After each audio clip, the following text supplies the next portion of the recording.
Nous sommes Sud Culture, syndicat anticapitaliste, antifasciste, antipatriarcal et autogestionnaire.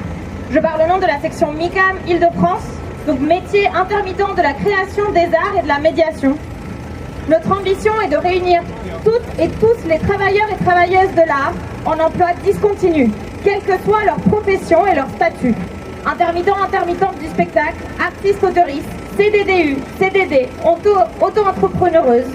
Car pour nous, les différents statuts isolent et c'est ensemble qu'on est fort et fort et qu'on peut organiser la riposte. On est super heureux et heureuse de voir que c'est ce qui se passe depuis 1 mois et demi dans les AG, les actions et les manifs du mouvement Cultures en lutte. Au vu de la gravité de la situation, il nous semble fondamental de continuer à faire front commun et intersyndical. Ne pas s'arrêter à la date d'aujourd'hui, mais participer aux actions, aux futures grèves, convaincre les collègues, continuer jusqu'à la dissolution de ce ministère et de ce gouvernement dans la perspective d'une société autogestionnaire et égalitaire, antifasciste, anticapitaliste, antipatriarcale, antiraciste et anticolonialiste. Je passe la parole à ma collègue de Toulouse. Merci beaucoup également pour Sud Culture et pour avoir un point de vue national. Comme c'est dit depuis plusieurs prises de parole, c'est la première mobilisation nationale et on a des premiers chiffres qui disent qu'à Lyon, il y a eu 1000 personnes, à Toulouse ce matin, 1000 personnes. On a les premières remontées des théâtres et des lieux en grève et ce serait bien qu'ils soient listés au micro. Je ne les ai pas ici, mais il paraît que ça tourne sur la liste de l'intersyndicale. C'est important que ce soit dit, il y a des lieux en grève aujourd'hui. Alors nous voilà en Assemblée Générale un peu partout en France et ça commence à augmenter. Il y a des gens pour qui c'est la 5e Assemblée Générale. Il y a des villes et des campagnes où c'est les premières. Ça veut dire que c'est vraiment le début. Ça veut dire que cette mobilisation doit catalyser et qu'à partir de maintenant, il faut construire la mobilisation.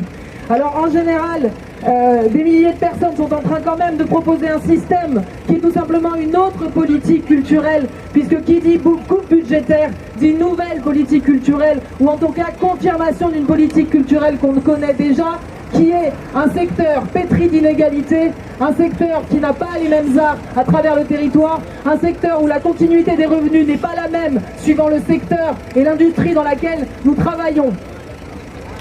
Notre mobilisation doit réussir à faire entendre le saccage budgétaire, puisque oui, les chiffres sont des trompe-l'œil, mais par ailleurs, on a toutes les échelles qui sont en train de se renvoyer la balle.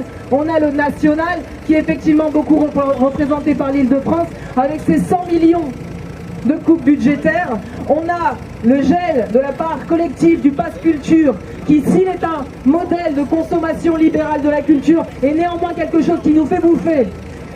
La région Pays de la Loire qui s'est tristement fait connaître par ses 100% de casse budgétaire et par la lutte a commencé à rétro-pédaler, il va falloir qu'elle mette encore quelques coups de pédale. Les départements, nous avons l'Hérault dans l'Occitanie qui aussi grâce à la lutte a baissé son 100%, mais 80 ou 60% c'est déjà beaucoup trop.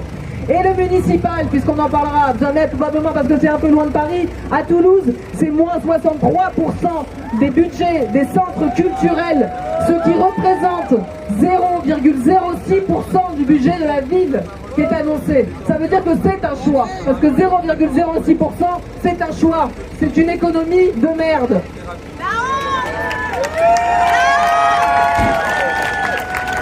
Et deux autres points.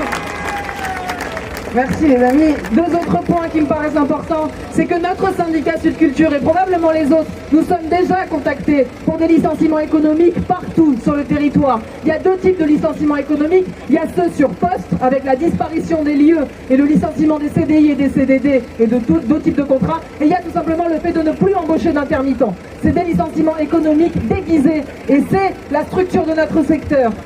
Nous ne devons pas défendre le passé de notre secteur culturel, nous devons défendre l'avenir du secteur culturel comme un secteur particulier. Un secteur qui est en train d'être décrit, désolé je suis longue, qui est en train d'être décrit comme un secteur de nantis à qui on donne énormément de subventions publiques. Les gens qui sont là et partout en France, c'est les gens qui ont galéré pour arriver dans le métier. Ce ne sont pas les nantis de la culture, ce sont des gens qui défendent des modèles où la culture est accessible partout, pour toutes et pour tous.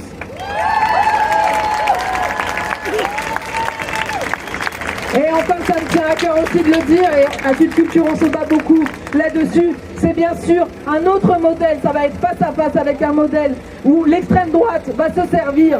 Elle va se servir de la destruction. Elle le fait déjà à Hénin-Beaumont. Elle le fait déjà en train de grignoter l'Occitanie. Elle a déjà bouffé le Sud-Est en fatiguant les directeurs et les directrices, en harcelant, en déprogrammant, en menant des campagnes contre le contenu, les contenus artistiques. Il faut savoir que c'est un modèle de concurrence que nous avons. Nous avons effectivement Instagram face à ce qu'on appelle le monde des conventions collectives. Mais le monde des conventions collectives, c'est le droit du travail, c'est notre travail. Défendons-le.